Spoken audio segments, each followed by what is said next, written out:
ce que je voulais juste ajouter au propos de mes deux collègues, c'est que moi j'avais l'habitude de prendre un peu à la risée les petits tailleurs qui sont en train de développer une culture que je trouve très malsaine au Sénégal. Parce que dès qu'on chôme et qu'on a un mari qui vous finance un peu, ou bien 2 ou 3 copains qui vous financent, vous ouvrez un petit truc de tailleur.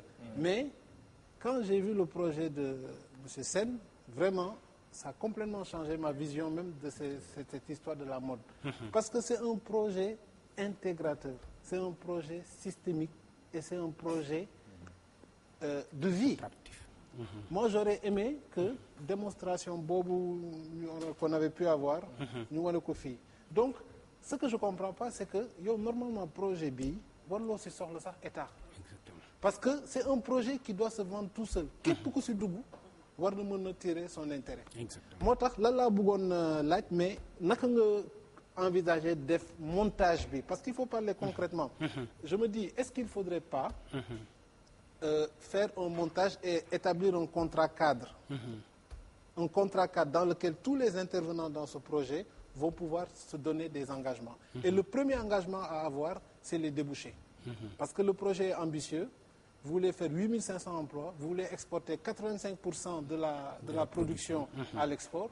Mais si aujourd'hui vous aviez à l'export, comme vous venez de l'étranger, des contacts où des gens disent, bon, si vous présentez des modèles, si on me fait 10 000 modèles comme ça, j'achète, je pense que ça va permettre la création de ce projet. Mais à mon avis, l'erreur consisterait à attendre autre chose qu'un appui institutionnel de l'État. À mon avis, il ne faut justement pas rentrer dans cette logique de vouloir impliquer coûte l'État. Essayez juste d'avoir leur appui institutionnel, qu'ils vous garantissent le cadre. Maintenant, rentrer dans le milieu du win-win, du business. Et c'est possible, parce que c'est un projet vraiment extraordinaire. Merci. Moi, je trouve que c'est une idée. Si dans chacun des domaines, chacun dans son domaine faisait des projets comme ça, on aurait un développement fulgurant. Ça peut être dans le textile, ça peut être dans l'agroalimentaire, dans tous les autres domaines. C'est un projet type. S'il y avait la cité du bois, la cité du Exactement. Et c'est vraiment un concept, c'est dommage, mais très intégrateur, parce que tout est prévu. C'est un lieu de vie. Moi, je pense que peut-être aussi, pour apporter un truc, moi, l'État, il faut intervenir. Moi, que ce soxlawul comme mu ne par exemple voilà dama la siy def xaalis.